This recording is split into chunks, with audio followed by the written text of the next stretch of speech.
Welcome back to TechKidFX for another Arbitrum ticker symbol ARB price prediction update, which at the time of this recording is trying to battle out with the 20-day MA here on the 1 hour chart, which is now acting as resistance. We are also holding below a key area of resistance at around the 1.35 to $1 mark. And the moment we manage to break above that, we can watch out for a successful retest before we can continue gearing up and continue unlocking higher prices. We have also continued to obey the Elliot structures, where we have been seeing a bit of a breakdown to the lower side in the formation of this wave 2.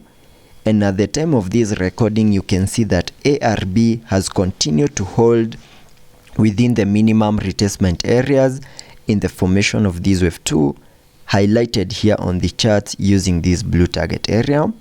And all this is playing out after we fully peaked in the formation of that first wave in a move that took us to the all-time high at around the $1.8219 mark. And I was able to come up with the minimum retrace in this wave 2 by connecting the Fibonacci's from the low of the first wave to the high of that wave 1. And that gave me a minimum retracement area between the fib level 0.5 and the fib level 0.78. And having fully maximized our minimum target area, I'm expecting that ARB, as long as it continues to hold within this minimum target area, we are going to see that massive pump to the upside in the formation of that wave 3 in a move that could give us another all-time high. And before I get further into the technical analysis to give you my target areas in that wave 3, first give this video a thumbs up, subscribe to the channel, and also check out the channel membership. And allow me to first give you the target area in that wave 3 by connecting the trend-based Fibonacci from the low of the first wave to the high of that wave 1, then dragging the fibs to the low of the second wave. And that now gives me a target area in that wave 3 at the fib level 1.618, and that is at around the $2.3736 mark.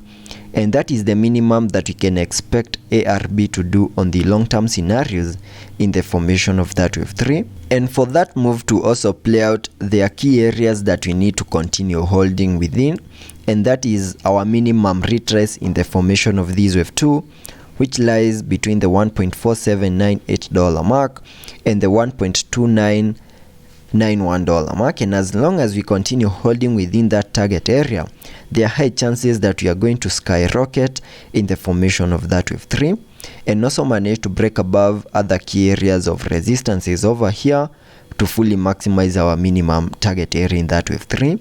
But in case further breakdown continues here on the ARB chart, and at some point we lose our target area, that is at this minimum target area highlighted here on the charts, then that would also suggest that we also lose the fib level 0.78. And in case we lose the fib level 0.78, then that would mean that we have now managed to hit our invalidation point of this Elliot structure. And in case such a move plays out, I'll be watching our next key area of support at around the $1.26 mark. And in case we find support over there, there are high chances of seeing a bounce back to the upper side. And in case we lose that, then the worst case scenario for ARB will be playing out, where we can expect further breakdown and maybe possibly give us a reset of this whole Elliot structure by retracing back to the area at around the $1 mark. So that is what you can expect on the worst case scenario, and also on the short-term scenarios in the formation of that wave 3. So, and also taking a look at the indicators here on the RSI, we are trading at around the 36 mark, meaning we have massive room for us to fully support higher prices. Also taking a look at the MACD, we have been able to print a bullish cross. So let's be patient and see how that plays out, and I'll be keeping you updated.